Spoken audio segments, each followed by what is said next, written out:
যুক্তরাষ্ট্রের হামলার জবাব দেওয়ার হুমকি দিয়েছেন ইরানের কয়েকজন জ্যেষ্ঠ সামরিক নেতা। ইরানি রাষ্ট্রীয় সংবাদ মাধ্যম একটি ভিডিও প্রকাশ করেছে, যেখানে ইরানের commander in chief Amir Hatami একটি অপারেশন রুমে কর্মকর্তাদের সঙ্গে কথা বলছেন। তিনি বলেন, অতীতে যুক্তরাষ্ট্র যতবারই ইরানের বিরুদ্ধে অপরাধ করেছে তারা একটি উপযুক্ত জবাব পেয়েছে, এবারও তাই হবে। এদিকে ইরান সেনাবাহিনীর চিফ অব স্টাফ আব্দুল রহিম মৌসভি এক বিবৃতিতে বলেছেন, যুক্তরাষ্ট্র নিজেই তাদের সেনাদের বিরুদ্ধে যে কোনো পদক্ষেপ নেয়ার সুযোগ তৈরি করে দিয়েছে। ইরান কখনোই পিছু হটবে না। ইরানের উপপররাষ্ট্রমন্ত্রী মাজিদ তাখত রাভাঞ্চি বলেছেন, জাতিসংঘের পারমাণবিক নিরস্ত্রীকরণ চুক্তির এনপিটি অঙ্গীকারবদ্ধ সদস্য হিসেবেই তেহরান থেকে যাবে।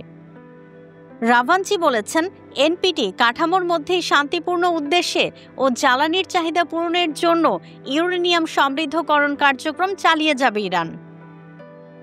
ইরানের বিরুদ্ধে পারমাণবিক অস্ত্র তৈরির চেষ্টার অভিযোগ করে আসছে যুক্তরাষ্ট্র ও ইসরায়েল, যা বরাবরই অস্বীকার করেছে তেহরান। এর মধ্যে রবিবার ইরানের সামরিক ও পারমাণবিক স্থাপনায় হামলা চালায় যুক্তরাষ্ট্র ও ইউরোপীয় শক্তিগুলোর সঙ্গে ইরানি কূটনীতিকদের আলোচনার মধ্যেই এ হামলা চালানো হয়েছে। রাভাঞ্চি বলেন, ইরানে হামলা চলার মধ্যে আলোচনার কোনো মানে নেই।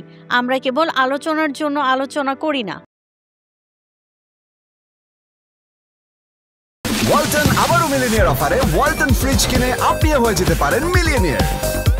মিলিনিয়ার ছড়াছড়ি দেশ জুড়ে, এটা শুধু ওয়ালটনই পারে।